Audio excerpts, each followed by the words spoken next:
Teman-teman, pada video kali ini saya ingin mencoba menjelaskan mengenai pemrograman bahasa C menggunakan Dev C++.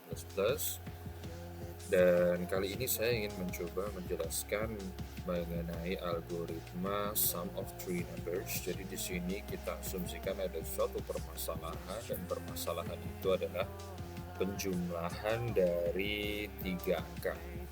Sebelum saya melanjutkan, saya ingin menyampaikan bahwa penjelasan saya yang ada dalam video ini dan video setelahnya saya ambil dari sebuah buku yang berjudul Introducing Algorithms in C, karangan dari Luciano Neri.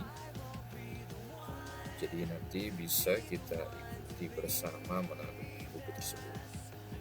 Kemudian saya lanjutkan. Jadi sebelum saya membuat sebuah program, saya mencoba membuat flowchart-nya terlebih dahulu, dan di sini terlihat flowchart-nya seperti ini. Dan kita lihat ada beberapa blok, ada beberapa gambar blok yang bentuknya berbeda-beda. Di sini ada yang berbentuk oval, ada yang berbentuk segi empat, ada juga yang berbentuk jajar kecil. Nah, sebetulnya masing-masing blok ini memiliki maksud yang berbeda-beda. Seperti yang ditunjukkan pada gambar ini, bisa kita lihat bahwa untuk yang berbentuk oval itu maksudnya adalah terminal blok. Kemudian yang berbentuk segi empat atau persegi panjang ini isinya adalah proses. Kemudian untuk yang seperti belah ketupat ini adalah decision blok yang digunakan untuk pengambilan suatu keputusan atau decision. Kemudian yang berbentuk jajar genjang ini merepresentasikan input atau output blok, sedangkan garis ini adalah line yang menghubungkan antara masing-masing. Untuk terminal blok ini bisa diisi start atau end atau hubungan antara flowchart. Jadi misalkan kita punya suatu program yang kompleks dan terdiri dari beberapa flowchart kecil-kecil subprogram, maka yang menghubungkannya bisa kita blok. Dalam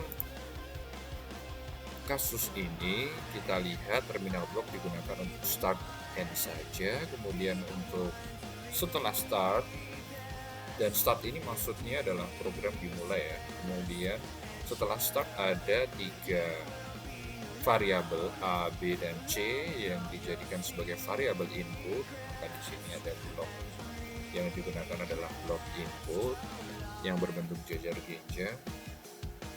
Kemudian setelah didapatkan nilai untuk masing-masing ketiga variabel ini selanjutnya akan diproses dalam instruksi selanjutnya, yaitu blok proses.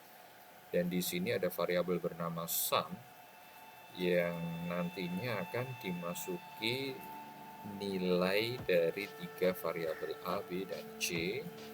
Nah, untuk variabel A, B, dan C ini karena ini sum of three numbers, maka dijumlahkan saja A plus B plus C.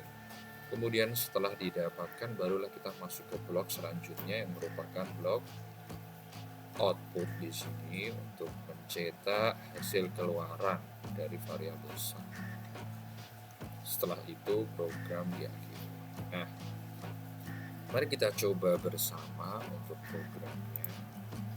Kita klik source file, kemudian kita awali dari library stdio.h. Nah, library ini menunjukkan library yang mewakili beberapa fungsi standar input output. Di antaranya ada printf yang standar output, kemudian ada scanf, salah satu contoh untuk standar input. Nah, selanjutnya kita definisikan terlebih dahulu variabelnya. Di sini ada variabel A, variabel B, dan juga variabel C, dan juga sum. Nah, perlu dilihat di sini ya, ada 3 variabel input dan juga ada 1 variabel output. Nah, disinilah sebetulnya maksud dari sebuah algoritma itu harus memiliki input dan output yang terbatas, yang jelas.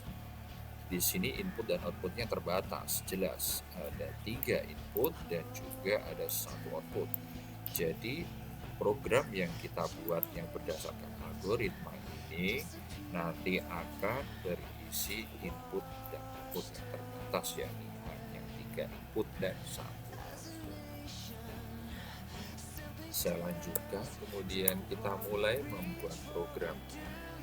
Sebetulnya kita boleh ya membuat seperti ini, integer main atau main saja tanpa ada definisi dari fungsinya. Di sini insya Allah nanti nggak ada error. Kalau kita pakai integer main nanti alangkah lebih baik kalau di bawah kita gunakan boolean zero, tapi di sini saya akan coba yang tidak menggunakan integer.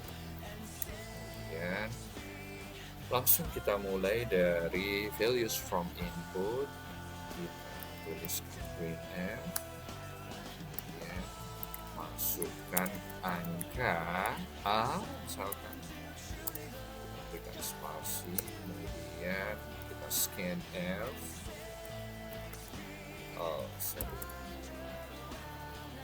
ini persen %D di sini maksudnya dalam variabel yang dimasukkan di sini menggunakan scanf ini akan diisi dalam bentuk integer, kemudian dimasukkan ke variabel bernama A. Ini selanjutnya bisa kita copy saja, sama untuk ketiga variabel yang lain. Kemudian kita masukkan C. Nah,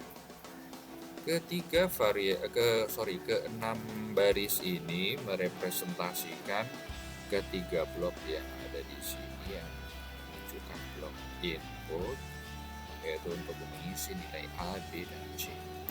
Nah, selanjutnya kita skip dengan proses sum A plus B plus C di sini sebagai proses inti dari sum of three numbers-nya. Jadi di sini ada blok segi 4 atau persegi panjang. Kemudian dilanjutkan proses di mana kita mencetak atau mengeluarkan nilai sum itu. Saat kita teruskan hasil penjumlahan dan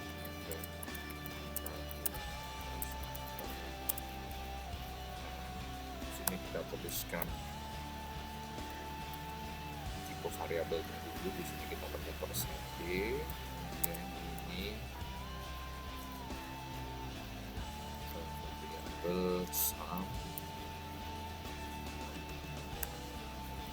Oke, sekarang kita save dulu, kita berikan nama.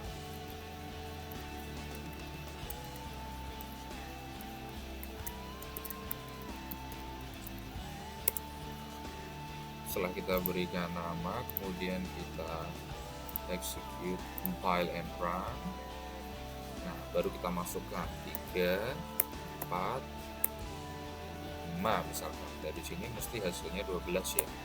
Nah, di sini kita dapatkan 12, hasilnya sudah sesuai. Insya Allah mudah ya, tidak sulit ya untuk membuat program.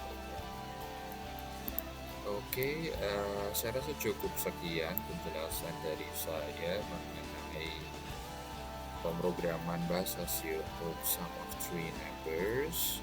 Semoga penjelasan yang saya lakukan dalam video ini bisa memberikan manfaat. Terima kasih.